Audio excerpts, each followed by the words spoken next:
Have you guys heard about the KOH-I-NOOR diamond and how many believe that it is cursed?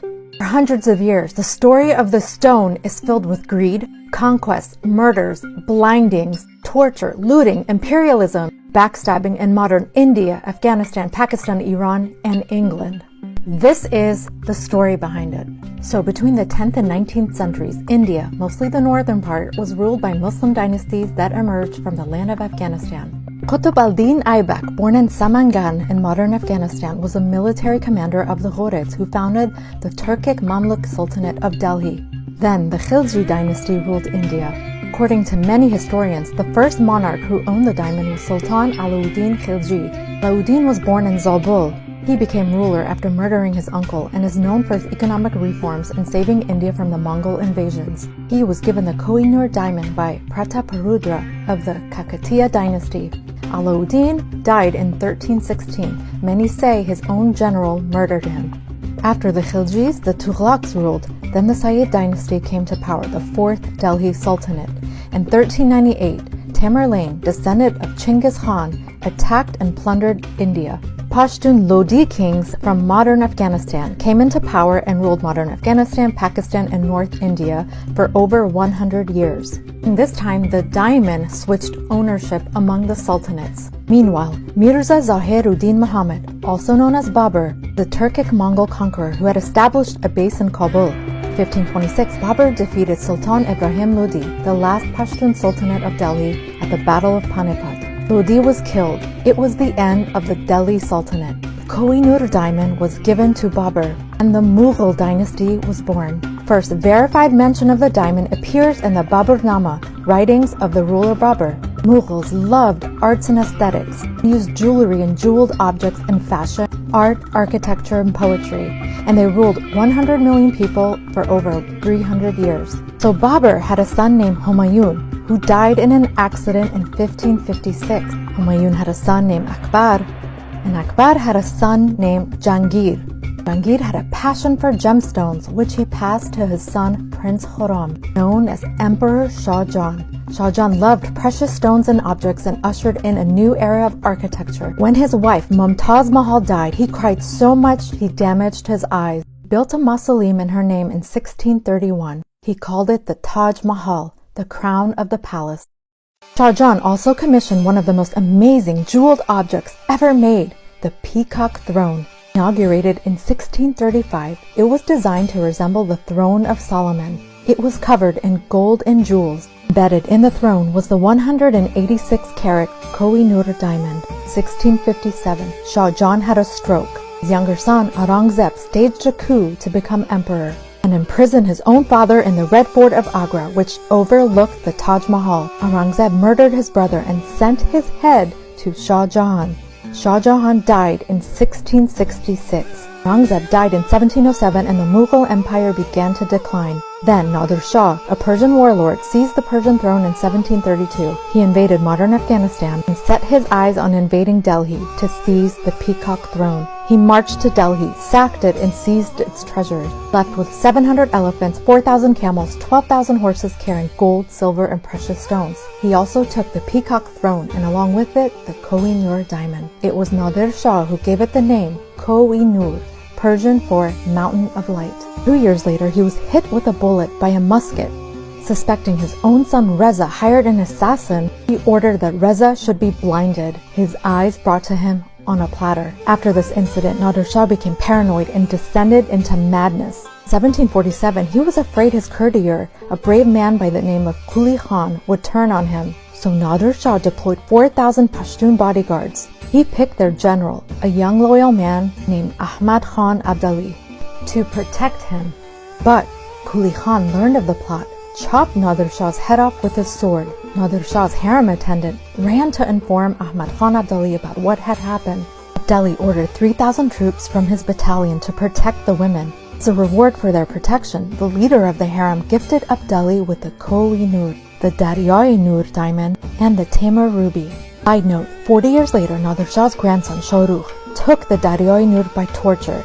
It is now in Iran. The Taimur ruby is now part of the British crown jewels. Another Mughal diamond, the Great Diamond, made its way in open markets where it ended up with Catherine the Great of Russia and renamed the Orlov. The Koh-I-Noor and its sister, the Taimur ruby, were kept by Ahmad Khan Abdali. He wore it on an armlet and went back to Kandahar. By 1747, the 24-year-old Khan was elected chief of all tribes. During the celebration, a Sufi placed barley sheaves in Ahmad Shah's turban, crowning him Padshah, Duri Duran, Emperor, Pearl of Pearls. Ahmad Khan Abdali became known as Ahmad Shah Durrani. Ahmad Shah Durrani conquered Kabul, Herat, Lahore, Punjab, Kashmir, Delhi, and the Durrani Empire extended from Nishapur in modern Iran through modern Afghanistan, Kashmir, Punjab, Sindh, and after the Ottomans, it was the largest Muslim empire of the 18th century. But then, a tumor began forming on Ahmad Shah Durrani's face that spread to his brain, chest, throat, and incapacitated his limbs. In 1772, Ahmad Shah Durrani died. His son, Taimur Shah, was his successor.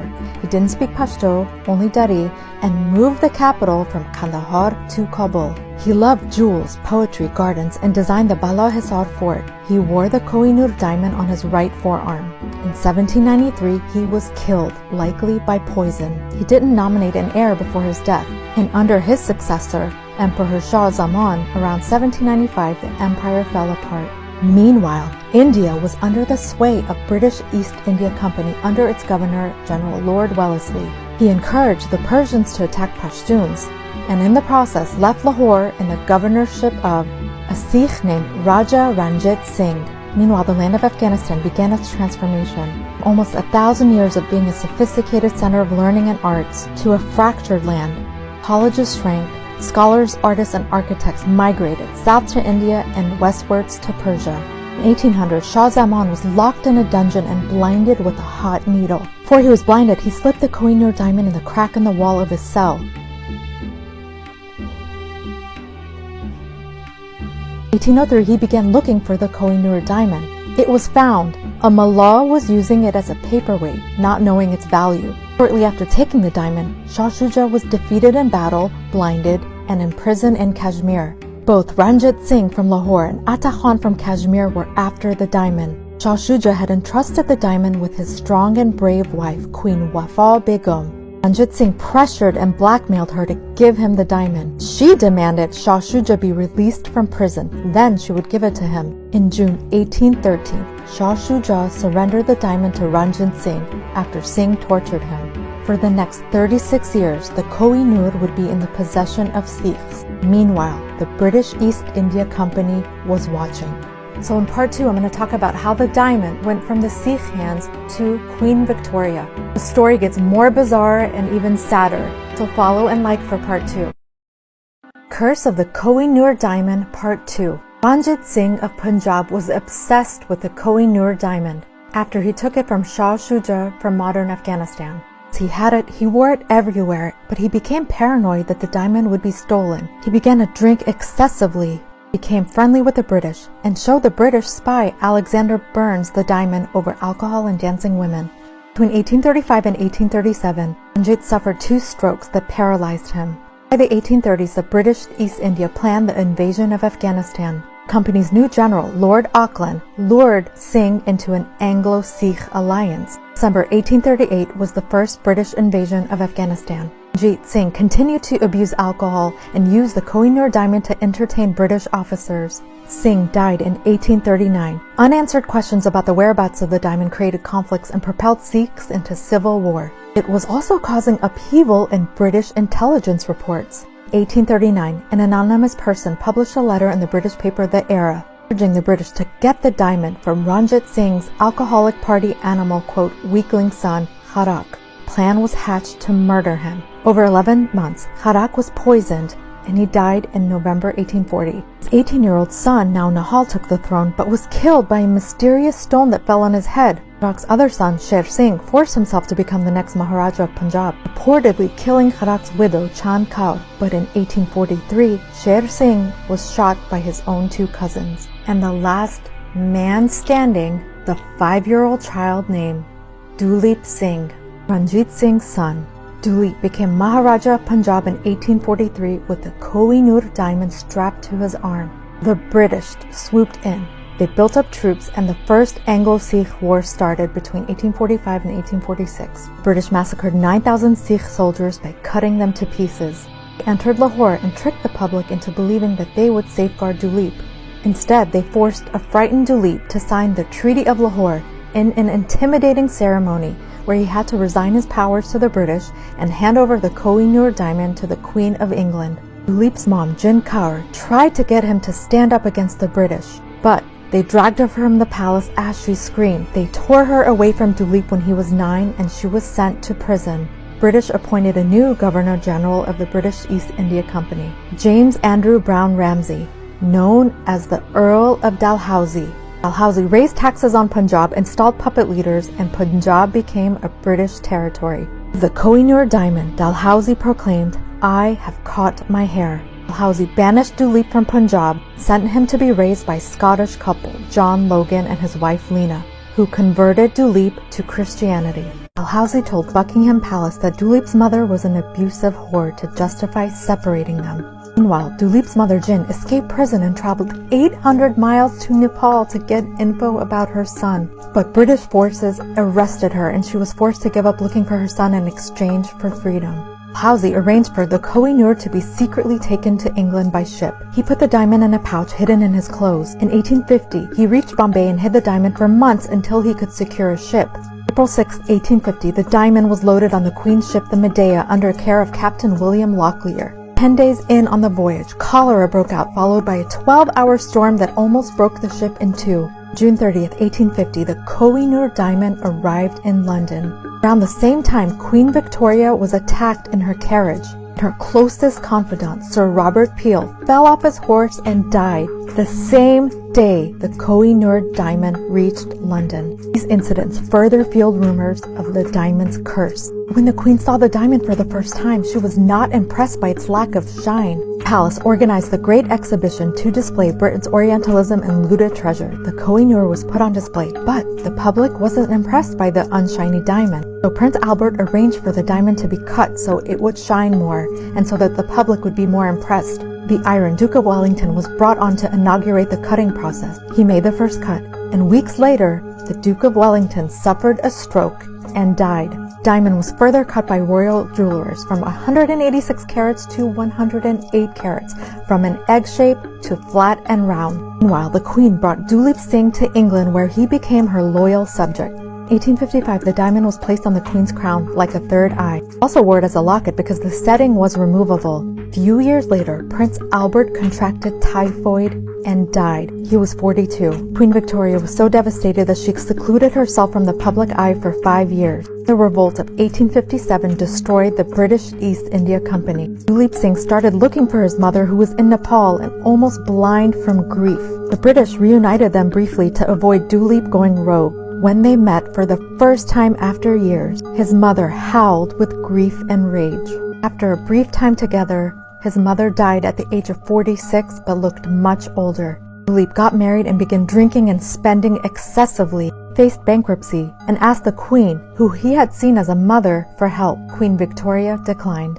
Hurt and angry, he sold everything in England and tried to escape with his family in 1886, but they were arrested. Duleep eventually lost everything: his land, family, wealth, status, and health. 1893, Duleep Singh died alone and penniless, and this is what he had written about her before he died. Queen Victoria, the biggest pickpocket of them all, the receiver of stolen goods, stolen kingdoms, stolen jewels, smuggled away to her by her loyal viceroys, men like Dalhousie, with immaculate records and long panegyrics. Thousands of pearls and emeralds and rubies and diamonds taken from my Tulshak Khana and presented to her by the East India Company after the Great Exhibition of 1851, to be locked away in the Tower of London, stuck on her tiara, sewn on her dresses. That's how she received the KOH-I-NOOR. Dalhousie tucked it away in a bag, especially made by his wife, which was then sewn into his belt by Logan. If I had it, who knows what I might do with it? Perhaps I would trade it for a few sunny days, a few happy conversations, some justice, a fair inquiry into my case, and certainly for a journey to Punjab. Or just throw it into the river for all that it has done for me. In 1901, Queen Victoria died from a stroke. After that, no man in the British royal family has worn the diamond, as they likely believe in the Hindu curse on the Koh-I-NOOR diamond that says only a woman can wear it with protection. The Koh-I-NOOR diamond story is filled with violence, murders, mutilations, torture, setting brothers against brothers, fathers against sons, separating mother from child. Is it a curse? An ongoing example of how human evil, greed, and ego, and its thirst for power and land, places more value on a carbon rock over another human being. So much value that they ignore the core principles of the faith that they profess in their quest to get their hands on wealth. Certain stones or minerals extracted from the earth have energetic pulls and vibrations. History shows us that no empire or ruler lasts forever, with or without a diamond.